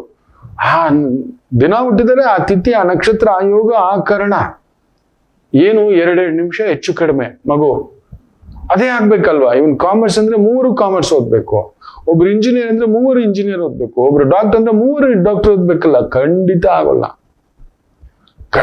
ಆಗೋಲ್ಲ. ಅದೊಂದು ಲೆಕ್ಕ, ದೈವ ಲೆಕ್ಕವೇ ಅದು. ಹೇಳಬಿಟ್ಟೆ, ಜಾತಕ ಪರಾಮರ್ಶೆ ಆಗಬೇಕಮ್ಮ. ಲಾರ್ಡು, ಸಬ್ ಲಾರ್ಡು, ಸಬ್ ಲಾರ್ಡು, ಸೂಪರ್ ಸಬ್ ಲಾರ್ಡ್ವರೆಗೂ ಹೋಗ್ಬೇಕಾಗುತ್ತೆ. ಇದು ಹೆಂಗೆ ಅಂದ್ರೆ, ಬರೀ ತಂದೆ ತಾಯಿನ ನೋಡ್ಬಿಟ್ಟು ಮಕ್ಕಳು ಗುಣ ಹೇಳೋಕ್ಕಾಗೋದಿಲ್ಲ. ಮಕ್ಕಳು ಒಬ್ಬರನ್ನೇ ನೋಡ್ಬಿಟ್ಟು ಆ ಮನೆ ಶಕ್ತಿ ಹೇಳೋಕ್ಕಾಗೋದಿಲ್ಲ. ಮಕ್ಕಳು ಕೆಳಗಡೆ ಒಳಗಡೆ ದೊಡ್ಡಪ್ಪ ಚಿಕ್ಕಪ್ಪ ಇವರೆಲ್ಲ ಇದ್ದಾರೆ, ಅವ್ರ ಇನ್ಫ್ಲೂಯೆನ್ಸ್ ಇರುತ್ತೆ, ಮಕ್ಕಳ ಇನ್ಫ್ಲೂಯೆನ್ಸ್ ಇರುತ್ತೆ, ಅಜ್ಜ ಅಜ್ಜಿಯ ಇನ್ಫ್ಲೂಯೆನ್ಸ್ ಇರುತ್ತೆ, ಕೆಲಸದವರ ಇನ್ಫ್ಲೂಯೆನ್ಸ್ ಇರುತ್ತೆ, ಬಂಧುಗಳ ಇನ್ಫ್ಲೂಯೆನ್ಸ್ ಇರುತ್ತೆ, ಅಕ್ಕಪಕ್ಕದವರ ಇನ್ಫ್ಲೂಯೆನ್ಸ್ ಇರುತ್ತೆ. ಎಷ್ಟಿರುತ್ತೆ ಗೊತ್ತಾ? ಇವೆಲ್ಲ ಲೆಕ್ಕ ಹಾಕೊಂಡು ಬರ್ಬೇಕು. ಯಾವುದೇ ತಪ್ಪಿಗೆ ಒಬ್ಬರ ಕಾರಣ ಆಗಿರೋಲ್ಲ, ಯಾವುದೇ ಒಂದು ಜಯಕ್ಕೂ ಒಬ್ಬರ ಕಾರಣ ಆಗಿರೋಲ್ಲ. ಹಲವಾರು ಲೆಕ್ಕಗಳು. ಅದರಿಂದ ತುಂಬಾ ಜನಕ್ಕೆ ಸಿಗ್ತಿಲ್ಲ, ಕ್ಷಮೆ ಇರ್ಲಿ. ಒಂದು ಫೋನಿನ ಮುಖಾಂತರ ಕೆಲವೊಂದು ನೇರವಾಗಿ ಮಾತನಾಡ್ಲಿಕ್ಕೆ ವ್ಯವಸ್ಥೆಯೂ ಆಗ್ತಿದೆ. ನಿಮ್ ಜೊತೆ ಮಾತಾಡಿ ಒಂದು ಸಮಾಧಾನ ಪಡಿಸೋಣ ಅಂತ ಹೇಳ್ತಾ, ವಿಶಾಖ ನಕ್ಷತ್ರ ಸಿದ್ಧಿ ಯೋಗದ ದಿನ. ಚಂದ್ರ ಗುರುಸಾರದಲ್ಲಿದ್ದು ಗುರು ಕುಜನ್ ಸಾರಕ್ಕೆ ವೇಗವಾಗಿ ಮೂವ್ ಆಗ್ಬಿಟ್ಟಿದ್ದಾನೆ. ಇನ್ನೊಂದು ತಿಂಗಳಲ್ಲಿ exactly he will move to ಮಿಥುನ ರಾಶಿ. ಕುಜನ ಸಾರದಲ್ಲಿ, ಅಂಗಾರಕನ ಸಾರದಲ್ಲಿ, ಮೃಗಶಿರ ನಕ್ಷತ್ರ ಸಾರದಲ್ಲಿ ಇದ್ದಾನೆ. ಮೇಷರಾಶಿ. ಚಂದ್ರ ಗುರುಸಾರದಲ್ಲಿದ್ದು ಗುರು, ಕುಜನ್ ಸಾರದಲ್ಲಿದ್ದು ಕುಜ ಸುಖದಲ್ಲಿ ನೀಚನಾಗಿರುವುದರಿಂದ ಹೆಸರು, ದುಡ್ಡು, ಗತ್ತು ಅಂತ ಓಡ್ತಿರ್ಲಿ. ಆಗ್ಲೇ ಹೇಳಿದ್ನಲ್ಲ, ಚಿಂತೆಯೇ ದುಃಖಕ್ಕೆ ಮೂಲ ಕಾರಣ. ಚಿತಾ ಪೇ ಲಗಾ ದೇಗಿ ಅಂತ ಹೇಳ್ತಾರೆ ನಮ್ಮ ಗುರುಗಳು. ಉಸ್ಕೆ ಊಪರ್ ಲಗಾನೆ ಸೆ ಬಿ ನಹಿ ಜಲ್ನ ಕಮ್ ನಹಿ ಹೋಗಾ ಅಂತ ಹೇಳ್ತಾರೆ ನಮ್ಮ ಒಬ್ಬ ಗುರುಗಳು. ಚಿತೆ ಮೇಲೆ ಇಟ್ರು ಕೂಡ ನಮ್ಮ ಚಿಂತೆ ತಪ್ಪಲ್ಲ. ಅಲ್ಲೂ ಕೂಡ ಕೊರಗ್ತಿರುತ್ತಂತೆ ಆತ್ಮ. ಅಯ್ಯೋ, ನಾನು ಅಲ್ಲಿ ದುಡ್ಡಿಟ್ಟಿದ್ದೆ, ಅಯ್ಯೋ ನಾನು ಇವ್ರಿಗೆ ಇದು ಕೊಡ್ಬೇಕಿತ್ತು, ಅಯ್ಯೋ ನಾನು ಅದು ಮಾಡ್ಬೇಕಿತ್ತು. ಇದು ಲೆಕ್ಕ. ಇವತ್ತು ನಿಮ್ಮ ಆ ಚಿಂತೆಯ, ಆ ಭಯಗಳೇ, ಆ ಓಡಾಟವೇ ಸ್ವಲ್ಪ ನಿಮ್ಮನ್ನ ಟೆನ್ಷನ್ ತಂದಿಡುತ್ತೆ. ಇರುವುದನ್ನು ಉಳಿಸ್ಕೊಳ್ಳೋಕೆ ಹೋಗಿ ತೊಂದರೆಗಳೇನು ಆಗೋದಿಲ್ಲ. ಜೀವನ ಗಮ್ಯದ ಕಡೆ ಹೆಜ್ಜೆ ಹಾಕುತ್ತೆ. ಚೆನ್ನಾಗಿದೆ. ವೃಷಭ ರಾಶಿ, ಚಂದ್ರ ಗುರು ಸಾರದಲ್ಲಿದ್ದು ಗುರು ನಿಮ್ಮನೇಲೆ ಇದ್ದು ಅವರಿಬ್ರು ಅಷ್ಟಕ ಇರೋದನ್ನ ಕಮಿಟ್ಮೆಂಟ್ಸ್ ವಿಲ್ ಬರ್ನ್ಸ್ ಯು. ತುಂಬಾ ಹೆಚ್ಚೆಚ್ಚು ದುಡಿಬೇಕು, ಮಾಡಬೇಕು. ಏನೋ ಇವತ್ತು ಬರೀ ಸಾಲ ಮಾಡಿ ಮನೆ ಮಾಡು, ಸಾಲ ಮಾಡಿ ಅದು ಮಾಡು. ದೊಡ್ಡ ಸ್ಕೂಲು, ಮೊನ್ನೆ ಯಾವುದೋ ಸ್ಕೂಲ್ದು ಫೀಸ್ಗಳೆಲ್ಲ ಯಾರೋ ಕಳಿಸಿದ್ರು ನನ್ನ ಆತ್ಮೀಯರು, ನೋಡಿ ಗುಂಡಿಗೆ ಹೊಡೆದಾಗೋಯ್ತು. ಒಂದು LKG ಸ್ಟೂಡೆಂಟ್ಗೆ 2.25 lakh fees. LKG baby sitting 3.5 lakh fees. ಎಲ್ಲಪ್ಪ ಮನೆ EMI ಕಟ್ಬೇಕು, ಇಲ್ಲ ಬಾಡಿಗೆ ಕಟ್ಟಬೇಕು. ಮಗು 2 ಲಕ್ಷ ಅಂತ ಹೇಳಿದ್ರೆ ತಿಂಗಳಿಗೊಂದು ಕಡಿಮೆ ಅಂದರು 2 ಲಕ್ಷ ಫೀಸು ಅಂತ ಹೇಳಿದ್ರೆ ಇನ್ನು ಬಸ್ಸುದು, ಪುಸ್ತಕದ್ದು, ಬಟ್ಟೆದು, ಬ್ಯಾಗ್ದು ಇದೆಲ್ಲ ಬೇರೆ. ತಿಂಗಳಿಗೆ 20-25 ಸಾವಿರ ಅದೊಂದು ಎತ್ತಿಡ್ಬೇಕು. ಎಲ್ಲಿ ಇವತ್ತು ಕೆಲಸಗಳು ನೀವು ನಂಬಲ್ಲ. ಈ ಕ್ವಾರ್ಟರಲ್ಲಿ ಕಡಿಮೆ ಅಂದ್ರೂ 300ಕ್ಕೂ ಮೇಲ್ಪಟ್ಟು IT ಕಂಪ್ನಿಗಳು ಮುಚ್ಚಿದಾವೆ. ಇನ್ನು ಎಷ್ಟು ಕಂಪ್ನಿಗಳು ಮುಚ್ತಿದಾವೋ, ಏನೇನ್ ನಡೀತಿದೆಯೋ ನಿಮಗ್ ಗೊತ್ತಿಲ್ಲ. ದೊಡ್ಡದಾಗಿ ನಡೀತಿದೆ. ನೀವು ನಿಮ್ಮ 4 ಗೋಡೆಯಲ್ಲಿ ಇದೀರಿ. ಯಾವುದು ಹಾಲಿಂದ ಹಿಡಿದು, ಗ್ಯಾಸಿಂದ ಹಿಡಿದು, ಪೆಟ್ರೋಲಿಂದ ಹಿಡಿದು ಎಲ್ಲ ಹತ್ತು ಕುಂತಿದ್ದಾವೆ. ಮನುಷ್ಯ ಎಲ್ಲಿ ಬದುಕೋದು? ಹುಷಾರು. ಈ ತರ ದೊಡ್ಡ ಸ್ಕೂಲು, ನಮ್ ಗೌರ್ಮೆಂಟ್ ಸ್ಕೂಲ್ಸ್ ಇದಾವೆ, ಹೋಗಿ ನೇರ ಹೇಳ್ತಾನೆ. ಇಷ್ಟು ಕಾಸ್ಟ್ ಕೊಟ್ಟು ಪ್ರೈವೇಟ್ ಸ್ಕೂಲುಗಳು ಹೋಗಿ ದಂಡವೇ. ಹೆಸರು ಬ್ರ್ಯಾಂಡು ಅಷ್ಟೇ, ಅವ್ರೇನು ಕಲ್ಸಲ್ಲ. ಏನ್ರಿ ಮನೇಲಿ ಓದ್ಸಲ್ವಾ ಅಂತಾರೆ. ಮತ್ತೆ ಅಷ್ಟು ಫೀಸ್ ಇನ್ನೇನಕ್ರಿ ತಗೊಂಡ್ರಿ ಅಂದ್ರೆ, ನಾವು ಟೀಚ್ ಮಾಡ್ತೀವಿ, ಯು ಹ್ಯಾವ್ ಟು ಅಂತಾರೆ. ಮೊನ್ನೆ ಒಂದು ಸ್ಕೂಲಲ್ಲಿ ನಡೆದಿರೋ ಕೆಲಸ, ಕಾಲೇಜಲ್ಲಿ ನೋಡಿ, ಯಾರೋ ಹುಡುಗ ಮೊಬೈಲ್ ಬಂದ್ಬಿಟ್ಟಿದ್ದಾನೆ. ಮೊಬೈಲ್ ರಿಂಗ್ ಆಗ್ಬಿಟ್ಟಿದೆ ಕಾಲೇಜಲ್ಲಿ. ಸೈಲೆಂಟಲ್ಲಿ ಇಟ್ಕೋಬೇಕಿತ್ತು, ತರೋ ಆಗಿಲ್ಲ. ಎಲ್ರು ಬ್ಯಾಗು ಚೆಕಪ್ ತಗೊಳ್ಳಿ. ಅವನ ಮೊಬೈಲು ಸೀಸು. ಇನ್ನೊಬ್ಬ ಪಾಪ ಕ್ಯೂಬಿಕ್ ಆಡ್ತಾರಲ್ವಾ, ಅದನ್ನ ಇಟ್ಕೊಂಡಿದ್ದಾನೆ. ಪುಟ್ಟ ಆಡೂ ಇಲ್ಲ, ಬ್ಯಾಗಲ್ಲಿದೆ ಅಷ್ಟೇ. ಅವನೇನೋ ಬಸ್ಸಲ್ಲಿ ಹೋಗೋವಾಗ ಹೆಂಗೆ ಕುತ್ಕೊಂಡು ಏನೋ ಅವ್ನು ಪ್ರಾಕ್ಟೀಸ್ ಮಾಡು. ಕಾಲೇಜಲ್ಲಿ ಏನ್ ಮಾಡ್ತಾನೆ? ತಗೊಳ್ಳಿ, ಸೀಸ್ ಮಾಡ್ಬಿಟ್ರೆ ಇವ್ನು ಸುಮ್ಮನೆ ಆಗಿದ್ದಾನೆ. ಸಂಜೆ ಅಷ್ಟೊತ್ತಿಗೆ ಏನ್ ಮಾಡಿದ್ದಾರೆ, ಮೊಬೈಲ್ ಕೊಟ್ಬಿಟ್ಟಿದ್ದಾರೆ. ಇವನ್ ಕ್ಯೂಬಿಕ್ ಅವನಿಗೆ ಕ್ಯೂಬಿಕಲ್ ಕೊಟ್ಟಿಲ್ಲ. ಇವನ್ ಸೀದಾ ಹೋಗಿ ಕೇಳಿದಾನೆ. ಇವ್ನು ಕೇಳಿದ ಧರ್ಮ ಇದೆಯಲ್ಲ, ಸರ್ ಇದೇನ್ ಸರ್, ಮೊಬೈಲ್ ಬಳಸಿದ ತಪ್ಪು ಅಂದ್ರೆ ಸೀಸ್ ಮಾಡ್ಕೊಂಡ್ರಿ. ನಾನು ಬಳಸೇ ಇಲ್ಲ, ಆದ್ರೂ ನನ್ನ ಬ್ಯಾಗ್ ಚೆಕಪ್ ಮಾಡ್ಬಿಟ್ಟು ಮೊಬೈಲ್ ಅಲ್ಲ ಕ್ಯೂಬಿಕ್, ಅದು ಒಂದು ಅನಾಲಿಟಿಕಲ್ ಥಿಂಕಿಂಗಿಗೆ, ಮೆಮೊರಿಗೆ ಶಾರ್ಪನ್ ಮಾಡುತ್ತೆ. ಅದನ್ನ ಆಡ್ಲೂ ಇಲ್ಲ, ಬಳಸ್ಲೂ ಇಲ್ಲ, ಇಟ್ಕೊಂಡಿದ್ದೆ. ಅದನ್ನ ಎತ್ತಿಟ್ಕೊಂಡಿದ್ರೆ ನನಗೆ ಕೊಡ್ಲಿಲ್ಲ ಸರ್, ನನಗೆ ಕೊಟ್ಬಿಡಿ ಸರ್. ಅವನು ಕೊಟ್ಬಿಟ್ಟಿದ್ರು ನನಗ್ ಕೊಟ್ಟಿಲ್ಲ, ಕೊಡಲ್ಲ ಅಂದಿದ್ದಾರೆ. ಆ ಹುಡುಗ ಗಟ್ಟಿಯಾಗಿ ಕೇಳ್ಬಿಟ್ಟಿದ್ದಾನೆ, ಸರ್ ಇದು ತಪ್ಪು ಸರ್, ಅವ್ರ ಅಮ್ಮ ಅಪ್ಪನಿಗೂ ನೀವು ಇನ್ಫಾರ್ಮ್ ಮಾಡಿಲ್ಲ, ಆತ ಮಾಡಿದ ತಪ್ಪು ಮಾಡಿದವನಿಗೆ ಶಿಕ್ಷೆ ಇಲ್ಲ, ತಪ್ಪು ಮಾಡಿದವನು ನನಗೆ ಶಿಕ್ಷೆಯಾ? ತಗೊಳ್ಳಿ ಕಾಲೇಜಿಂದ ಫೋನು, ಕರ್ಸಿ ಪೇರೆಂಟ್ಸ್ನ. ಏನ್ರಿ ಕಲಿಸ್ತೀರಾ ನಿಮ್ಮ ಮಗನಿಗೆ ಸಂಸ್ಕಾರ? ಹಾಗೆ ಹೀಗೆ ನಮ್ಮನ್ನೇ ಪ್ರಶ್ನೆ ಮಾಡ್ತಾನ ಇವನು ಅಂತ. ಮಾಡಿರೋದೇ ಅನಾಚಾರ, ಮಾಡಿರೋದು ತಪ್ಪು. ಒಂದು ಮಗುಗೊಂದು ನ್ಯಾಯ, ಇನ್ನೊಂದು ಇನ್ನೊಂದು ನ್ಯಾಯ ಹೆಂಗ್ ಮಾಡಿದ್ರೆ? ಮೊಬೈಲ್ ಅಲ್ಲೋವಿಲ್ಲ, ರೈಟ್, ತಂದಿದ್ದಾನೆ ಮಗು ತರ್ತಾರೆ, ಮಕ್ಕಳು ತರ್ತಾರೆ, ಅವ್ರು ಮಾಡ್ತಾರೆ. ಮಕ್ಕಳು ಅನ್ನೋದು ಅದೇ, ನಾವೆಲ್ಲರೂ ಮಕ್ಕಳೇ ಭಗವಂತನ ಮುಂದ್ಗಡೆ. ಕೊಟ್ಬಿಡ್ಬೇಕಿತ್ತು ಒಂದು ಸಣ್ಣ ವಾರ್ನಿಂಗ್, ನೀನು ಕ್ಯೂಬಿಕಲ್ ತರಬೇಡಪ್ಪ ಅಂತ, ಮುಗೀತಿತ್ತು. ಮಕ್ಕಳು ಕೇಳೋದು ಕರೆಕ್ಟಾಗಿ ಕೇಳ್ತಾರೆ. ಈಗಿನ ಮಕ್ಕಳು ನಮ್ಮ ಕಾಲದಲ್ಲಿ ಅಷ್ಟೇ, ನಾವು ಕೇಳ್ತಲೇ ಇರಲಿಲ್ಲ, ಬರೀ ಬೆಂಡೆ. ಈಗಿನ ಮಕ್ಕಳು ಅವೆಲ್ಲ ಇಲ್ಲ, ಆಗ್ಲೇ ಲಾಟ್ರಿ, ಆಗ್ಲೇ ಬಹುಮಾನ, ನೀನು ಅವ್ರಿಗೊಂದು ನ್ಯಾಯ ನನ್ಗೊಂದು ನ್ಯಾಯ ಎಲ್ಲ ಇಡಬೇಡ ಅಂತ. ಯಾರು ರೈಟ್ ಕೇಳಿದಾನೆ, ಏನ್ ತಪ್ಪು? ತಂದೆ ತಾಯಿ ಕರ್ಸಿ ಏನ್ರಿ ಕಲ್ಸಿದೀರಾ ಅಂತ. ನೀವೇ ಕಲ್ಸಿಲ್ಲ ಅಲ್ಲಿ, ತಂದೆ ತಾಯಿ ಏನ್ ಕಲಿಸ್ತಾರೆ? ಬೆಳಗ್ಗೆ ಎದ್ದು ಒಂದು 8 ರಿಂದ 9 ಅವರು ಕಾಲೇಜಲ್ಲಿರೋದು ಅವರೇ. ಬೆಳಗ್ಗೆ 7 ಗಂಟೆಗೆ ಮನೆಗೆ ಬಿಟ್ರೆ ಸಂಜೆ 7 ಗಂಟೆಗೆ ಮನೆಗೆ ಬರ್ತಾರೆ, ಬಸ್ಗಳು 2 ಇಟ್ಕೊಂಡು. 12 ಅವರು ಬಂದ ಮೇಲೂ ಹೋಮ್ವರ್ಕು ಅದು ಇದು ಅಂತ ಅದೇ ಇರುತ್ತೆ ಮೈಂಡಲ್ಲಿ. 14-15 ಅವರ್ ಅದೇ ಇರುತ್ತೆ. ನಮ್ಮ ಟೀಚರ್ ಹಿಂಗೆ ಹೇಳಿದ್ರು, ಈ ಕೋಚಿಂಗ್ ಇತ್ತು, ಈ ಟ್ರೈನಿಂಗ್ ಹಿಂಗಿತ್ತು, ಸ್ಪೋರ್ಟ್ಸ್ ಹಿಂಗಿತ್ತು, ಕಲ್ಚರಲ್ ಹಿಂಗಿತ್ತು, ಈ ಥರದ್ದು ಏನೇನೋ ತುಂಬಿಸ್ಕೊಂಡಿರ್ತಾರೆ ಮಕ್ಕಳು. ಅದನ್ನ ಬಿಟ್ಟು ಈ ಥರ ನೋಡಿ, ಈ ಥರದ್ದೆಲ್ಲ ನಡೆಯುತ್ತೆ. ಏನ್ ಮಾಡ್ತೀರಿ? ನೋಡ್ಕೊಂಡ್ ಮಕ್ಳು ನಿಜ ಹೇಳ್ತಾನೆ ಅಲ್ವಾ, ಸುಮ್ಮನೆ ದೊಡ್ಡ ಸ್ಕೂಲ್ಗಳೆಲ್ಲ ದೊಡ್ಡದಾಗಿ ಸ್ಟಂಟ್ ಹೊಡಿಯೋದು ಅಷ್ಟೇ. They are not useless. ಯೋಚನೆ ಮಾಡಿ, ನಮ್ಮ ಗೌರ್ಮೆಂಟ್ ಕಾಲೇಜುಗಳು ಸ್ಕೂಲುಗಳು ಎಷ್ಟೋ ಇದೆ, ದ ಬೆಸ್ಟ್ ಟೀಚರ್ಸ್ ಇದ್ದಾರೆ. ನಿಜ ಹೇಳ್ತಾನೆ, ಬೆಸ್ಟ್. ಅವ್ರಿಗೆಲ್ಲ 60,000 80,000 ಫೀಸ್ಗಳು ಕೊಟ್ಟು ನಮ್ಮ ಸರ್ಕಾರ ಪೋಷಿಸಿದೆ. ಅವ್ರಿಗೆಲ್ಲ ಎಷ್ಟು ಟ್ರೈನಿಂಗ್ ಆಗಿರುತ್ತೆ ಗೊತ್ತಾ. ಉತ್ತರ ಭಾರತ ಬಿಟ್ಬಿಡಿ, ನಮ್ಮ ಕರ್ನಾಟಕದ ಟೀಚರ್ ನಂಬರ್ 1. ನಾನಂತೂ ಸತ್ಯ ಹೇಳ್ತಾನೆ, ಅಂತ ಒಂದು ಗೌರ್ಮೆಂಟ್ ಸ್ಕೂಲ್ಗಳಲ್ಲೇ ಓದಿರೋದು. ನಾನು ಕಾನ್ವೆಂಟ್ ಸ್ಕೂಲಲ್ಲೇ ಈ ಥರದ್ದು ಇಂಟರ್ನ್ಯಾಷನಲ್ CBSE ICSE ಇದೆಲ್ಲ ಓದಿಲ್ಲ. ಅದಕ್ಕೆ ಡಬಲ್ ಓದಿರೋರು ನನ್ನ ಹತ್ರ ಅಡ್ವೈಸ್ ತಗೋತಾರೆ. ಹೇಳ್ಬಾರ್ದು ಅಷ್ಟೇ, ಹೆಸರುಗಳು ಹೇಳ್ಬಿಟ್ರೆ ನಿಮ್ ಗುಂಡಿಗೆ ಕೈಗೆ ಬರುತ್ತೆ. ಇದೇನು ಗುರುಗಳೇ, ಇವ್ರಿಗೂ ನೀವು ಅಡ್ವೈಸ್ ಮಾಡ್ತೀರಂತ. One of the best professors, one of the best gynaecologist, one of the best psychologist, one of the best mathematicians, one of the best scientist. ಅವರ ಬ್ಲೆಸ್ಸಿಂಗ್ ನಿಜ ಹೇಳ್ಬೇಕು ಅಂದ್ರೆ ಅವರಿಗೆ ಹೇಳುವಷ್ಟು ವಿದ್ಯೆ ತಾಯಿ ಕೊಟ್ಟಿದೀಯಾ ಅಂತ. ಗೌರ್ಮೆಂಟ್ ಸ್ಕೂಲಲ್ಲಿ ಓದ್ದವ್ ನಾನು.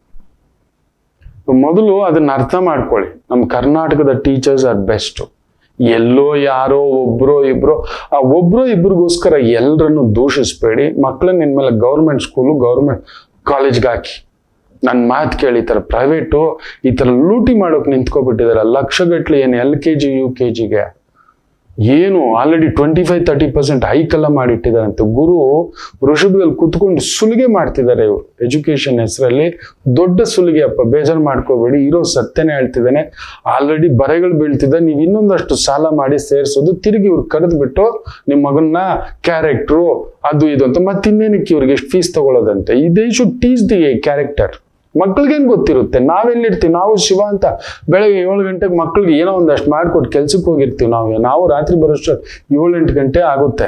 ತಿಂದು ಮಲ್ಕೊಂಡ್ರೆ ಸಾಕಪ್ಪ, ಏನೋ ಒಂದಷ್ಟು ಬೇಯಿಸಿ ಅಂತ. ಭಾನುವಾರ ಒಂದು ಬಂದಿರ್ತೀನ, ಬಟ್ಟೆ ಹೋಗಿ ಅದು ಮನೆ ತೊಳಿ, ಅದು ಮಾಡು ಇದು ಮಾಡು, ಕಟಿಂಗ್ ಹೋಗು ಇನ್ನೊಂದು ಹೋಗು, ಇಷ್ಟು ತಲೆನೋವುಗಳು ಇಟ್ಕೊಂಡಿದ್ದಾವೆ. ಸ್ವಲ್ಪ ಬದಲಾಗಿ ಅಷ್ಟೇ. ವೃಷಭಂ ಜಾಗೃತಂ. ಮಿಥುನ ರಾಶಿ. ಚಂದ್ರ ಗುರು ಸಾರದಲ್ಲಿದ್ದು, ಗುರು 12ನೇ ಮನೆಯಲ್ಲಿದ್ದು, ಕುಜನ್ ಸಾರದಲ್ಲಿರೋದ್ರಿಂದ ದೂರ ಪ್ರಯಾಣ, ಏನಾದ್ರೂ ಕಿರಿಕಿರಿ, ಹತ್ತಿರದವರಿಂದ ಕಿರಿಕಿರಿ, ಗೊತ್ತಿರೋರಿಂದ ಕಿರಿಕಿರಿ, ಏನೋ ಒಂದು ವೃತ್ತಿ ಕಿರಿಕಿರಿ, ಟೆನ್ಷನ್ಸ್ ಇವತ್ತು ವಾರ ಇಟ್ಟಿರ್ತಾನೆ. ಗುರುಭ್ಯೋ ನಮಃ. ಹತ್ತಿರದಲ್ಲಿ ರಾಘವೇಂದ್ರ, ಸಾಯಿಬಾಬಾ, ದಕ್ಷಿಣಾಮೂರ್ತಿ, ಶ್ರೀರಾಮಚಂದ್ರ ದೇವಸ್ಥಾನ ಒಂದು ನಮಸ್ಕಾರ ಹಾಕೊಂಡು ಹೋಗಿ. ಕರ್ಕಾಟಕ ರಾಶಿ. ಚಂದ್ರ ಗುರು ಸಾರದಲ್ಲಿ ಸುಖಂ, ಆ ಗುರು ಲಾಭದಲ್ಲಿ, ಕುಜನ್ ಸಾರದಲ್ಲಿ ಕುಜ ನಿಮ್ಮನೇಲಿ. Beautiful day. ವೃತ್ತಿ, ವ್ಯವಹಾರ, ಉದ್ಯೋಗ, ಓಡಾಟ ಎಲ್ಲವೂ ಯಶಸ್ಸು ನೋಡ್ತಕ್ಕಂಥ ಅದ್ಭುತವಾದಂಥ ಒಂದು ದಿನ. ಚೆನ್ನಾಗಿದೆ. ವಿಜಯಮಾಲಯ. ಸಿಂಹ ರಾಶಿ.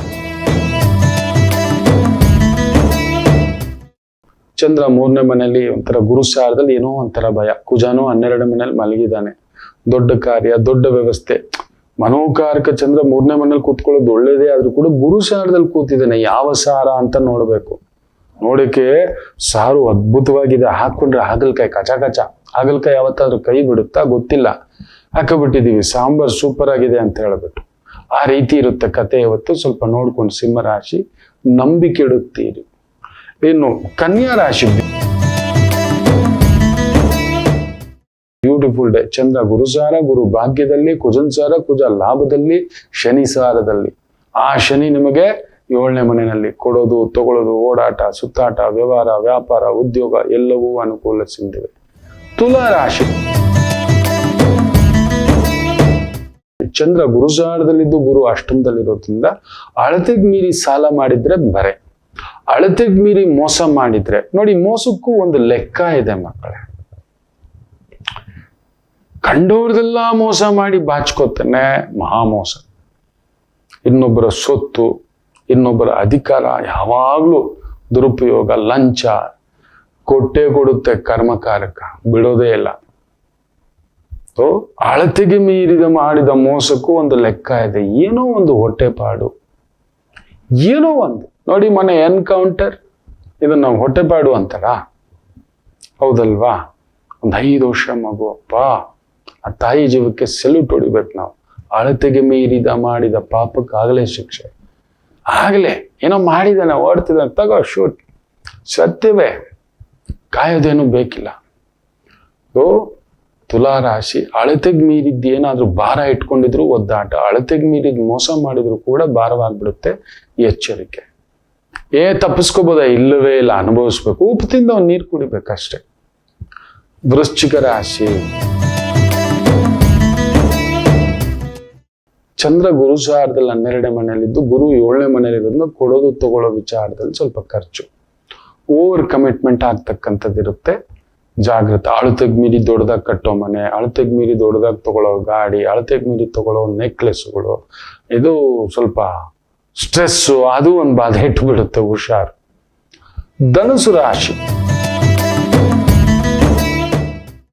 ಲಾಭದಲ್ಲಿ ಚಂದ್ರ, ಷಷ್ಠದಲ್ಲಿ ಗುರು, ಬಟ್ ಆ ಗುರು ಕುಜನ್ ಸಾರದಲ್ಲಿದ್ದು, ಕುಜ ಅಷ್ಟಮದಲ್ಲಿ. ರಿಯಲ್ ಎಸ್ಟೇಟ್ ಅಲ್ಲಿದ್ರೆ ಪೆಟ್ಟು.